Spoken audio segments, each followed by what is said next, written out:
বিশ্বনবী সোমবারে রোজা রাখতেন। আমাদের অনেক মা বোনেরা রোজা রাখতে চায়, তো রাখতে যে তারা কিছু বেদাআত করে ফেলে। যত জায়গায় যতটা সুন্নাহ আছে ওই সুন্নাহ সরায় ফেললে ওই জায়গায় বেদাত ঢুকে, ঠিক কিনা? আমাদের মায়েরা শবে মেরাজের রোজা রাখে। শবে মেরাজের রোজা বলতে শরিয়াতে কোনো রোজা নাই, ঠিক কিনা? বিশ্বনবী যা শিখিয়েছেন তাতে বরকত রহমত বেশি না কম? বিশ্বনবী সোমবার বৃহস্পতিবার রোজা রাখতেন। এজন্য মায়েরা বোনেরা যদি রোজা রাখতে চায় তাদেরকে বলে দিবেন সোম আর বৃহস্পতি রাখবেন। বিশ্বনবী মাসে 3টা স্পেশাল রাখতেন, আইয়ামুল বিদ 13, 14, 15। মা বোনেরা যদি রাখতে চায় এদেরকে বলে দিবেন তারা যেন এই দিনগুলোতে রাখে। তারপরে বিশ্বনবী সাল্লাল্লাহু আলাইহি ওয়াসাল্লাম রমাদান শেষে যে ঈদুল ফিতর হয়, শাওয়ালের প্রথম দিন আমরা ঈদুল ফিতর সেলিব্রেট করি ওয়ার্ল্ড ওয়াইড। ঈদুল ফিতরের পরে শাওয়ালের বাকি 29 দিনের যে কোনো 6 দিন আপনি 6টা রোজা রাখতে পারেন। বিষ্ণু সাল্লাল্লাহু আলাইহি ওয়াসাল্লাম বলেছেন, মান সামা রমাদানা সুম্মা আতবাআহু সিত্তাম মিন শাওয়াল কানা কাসিয়ামিদ দাহর। রমজানের রোজা রাখার পরে যে শাওয়ালের 6টা রোজা রাখলো সেজন্য সারা বছর রোজা রাখলো। এগুলো হচ্ছে সুন্নাহ সম্মত রোজা, সোম বৃহস্পতি। তারপর জিলহজের প্রথম 10 দিন বিশ্বনবী রোজা রাখতে বলেছেন। আরাফার ময়দানে যেদিন লাব্বাইক আল্লাহুম্মা লাব্বাইক বলে হাজিরা হজ করে ওই দিন রোজা রাখতে বলেছেন। আশুরার সময় 2টা রোজা রাখতে বলেছেন। বিশ্বনবী রেখেছিলেন একটা রেখেছিলেন আর বলেছিলেন, আমি যদি আগামী বছর বাঁচি লা আসুমান্না তাসা। 10 তারিখে তো এবার রাখলাম 10ই মুহররম, আগামী বছর বেঁচে থাকলে 9ই মুহররম রাখবো। কিন্তু এর পরের বছর বিশ্বনবীকে তুলে নিল কে? বিশ্বনবী রাখতে পারে নাই, কিন্তু বিশ্বনবীর চেতনা ছিল রাখার, ঠিক কিনা? বিশ্বনবী এমন নবী যার চেতনাটাও সুন্নাত। আমরা সুন্নাহ বলতে বিশ্বনবীর কথাগুলোকে বুঝি না, বিশ্বনবীর কথাগুলা সুন্নাত, বিশ্বনবীর আদেশগুলা সুন্নাত, বিশ্বনবীর নিষেধগুলা সুন্নাত। হাত্তাল হারাকাত ওয়াস সাকানাত, তিনি যে নড়তেন এটাও সুন্নাত, তিনি না নড়ে চুপ হয়ে যে বসে থাকতেন এটাও সুন্নাত, বিশ্বনবী যে ঘুমাতেন ওইটাও সুন্নাত। আল্লাহু আকবার। এজন্য বিশ্বনবীর সুন্নাহর উপর বেশি বেশি আমল করতে হবে। রাজি আছেন? সুন্নাহ আমল করলে বেদাত বিদুরিত হবে। আল্লাহ সহিহ সমঝ দান করুক। বিশ্বনবী সাল্লাল্লাহু আলাইহি ওয়াসাল্লাম সোমবারের রোজা রাখতেন। সুইলা আন ইয়াউমিল ইসনাইন, বিশ্বনবীকে জিজ্ঞেস করা হলো, নবী আপনি সোমবারের রোজা রাখেন কেন? বিশ্বনবী বললেন, ফিহি উলিদতু, আমি এই দিনে জন্মগ্রহণ করেছি তাই শুকরিয়া স্বরূপ আমি রোজা রাখি। সুবহানাল্লাহ পড়েন।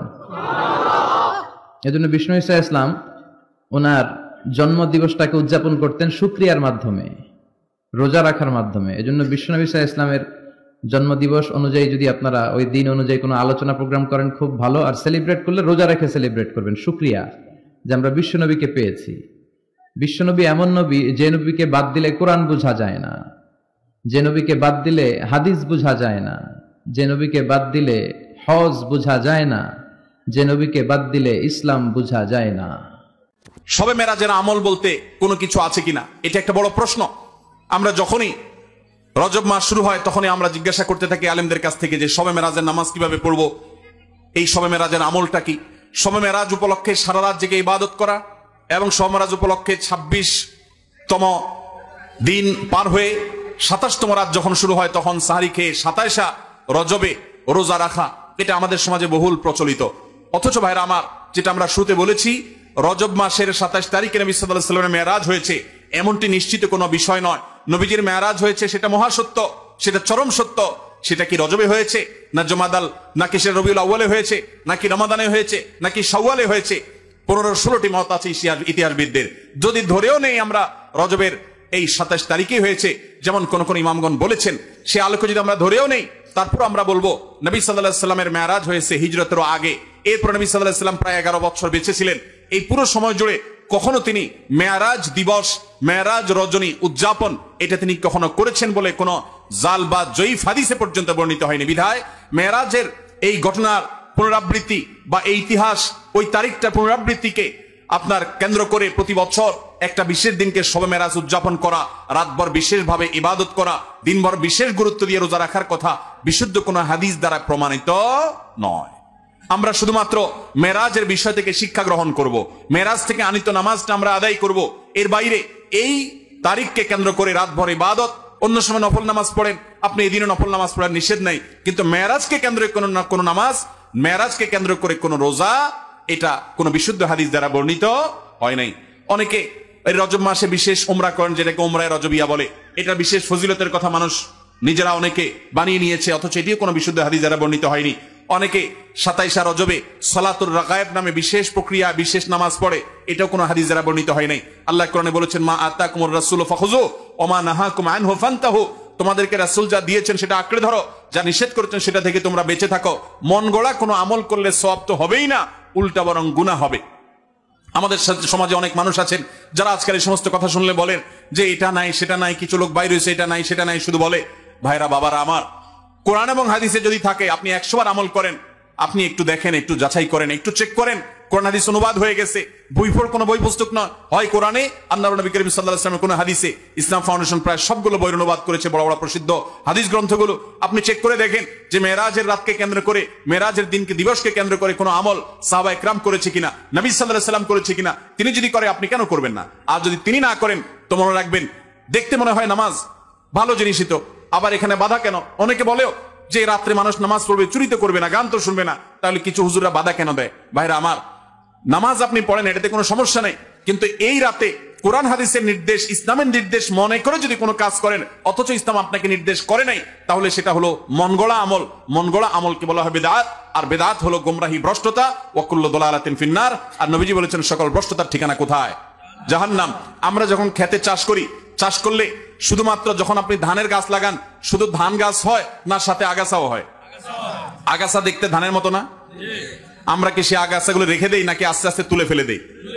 যদি কেউ মনে করে আরে ধান গাছ তো অল্প একটু জায়গাতে আছে, আগাছার জায়গায় হয়েছে, সমস্যা কি, এই বেচারাকে তুলে কেন মেরে ফেলতে হবে? থাকুক না, ধান গাছও থাকুক, ওইটাও থাকুক, তাহলে ধানের ফসলের ফলন ভালো হবে। আপনার ঈমান এবং আমলের ফলন যদি ভালো হতে হয়, তাহলে বিদআত এবং মন গড়া আমল এগুলো থেকে নিজেকে সরাতে হবে।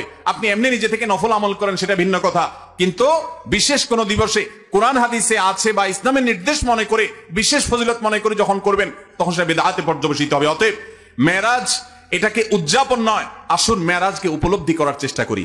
মেরাজকে ঘটা করে পালন করা নয়, বরং মেরাজের শিক্ষাগুলো দিয়ে আমাদের জীবনকে আমরা সাজাবার চেষ্টা করি। চেষ্টা করবো তো ইনশাআল্লাহ।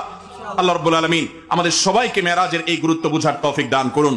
মানুষ যদি আল্লাহর প্রতি আস্থা রাখে, আল্লাহর প্রতি বিশ্বাস রাখে, আল্লাহর দিকে ধাবিত হয়, আল্লাহর দিকে রুজু হয়, আল্লাহর দিকে মোতাওয়াজ্জো হয়, আল্লাহর দিকে সে যদি আগায়, আল্লাহর প্রতি আস্থার চুল পরিমাণ ঘাটতি না থাকে, এই ব্যক্তিকে আল্লাহ রাব্বুল আলামিন এমন ভাবে সান্ত্বনা দিবেন, যেমন ভাবে নবী করিম সাল্লাল্লাহু আলাইহি সাল্লামকে আমাল হুজনে এসে, পিতা চাচাকে হারানোর বছরে এসে, স্ত্রীকে হারানোর বছরে এসে, সহায় সম্বলহীন হওয়ার বছরে এসে, মক্কা এবং তায়েফের মানুষ থেকে বিতাড়িত হওয়ার বছরে এসে চরম অসহায় বোধ যখন করছিলেন, আল্লাহ তাকে যেরকম এমন সান্ত্বনা দেওয়া দিলেন, যে সান্ত্বনা তার সকল কষ্ট লাঘব হয়ে গেল, সকল কষ্ট দূর হয়ে গেল, সামনে চলার শক্তি খুঁজে পেলেন, নতুন দিশা পেলেন, 5 ওয়াক্ত নামাজের নতুন অস্ত্র, আল্লাহর সাথে কানেক্টেড হওয়ার জন্য নতুন হাতিয়ার পেয়ে গেলেন।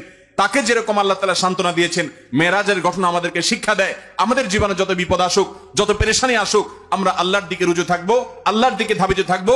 আল্লাহ রাব্বুল আলামিন আমাদের সমস্ত পেরেশানি দূর করবেন, সমস্ত বিপদ দূর করবেন, আমাদের প্রতি রহম করবেন, এবং আল্লাহর কুদরত আমরা দেখতে পাবো ইনশাআল্লাহ। এই মেরাজের অন্যতম বড় শিক্ষা হলো আমাদের প্রিয় নবী সাল্লাল্লাহু আলাইহি সাল্লামের মর্যাদা কত বেশি। এই মেরাজ থেকে আমরা উপলব্ধি করার সুযোগ পাই, কারণ তিনি তার হাবিবকে ডেকে নিয়ে গেছেন এবং অন্য নবীদের সাথে সাক্ষাৎ করিয়েছেন, নবী এবং রাসূলদের ইমামতি করিয়েছেন। এতগুলো বিষয় দিয়ে আল্লাহ তাআলা প্রমাণ করেছেন তার হাবিবের মর্যাদা কত বেশি।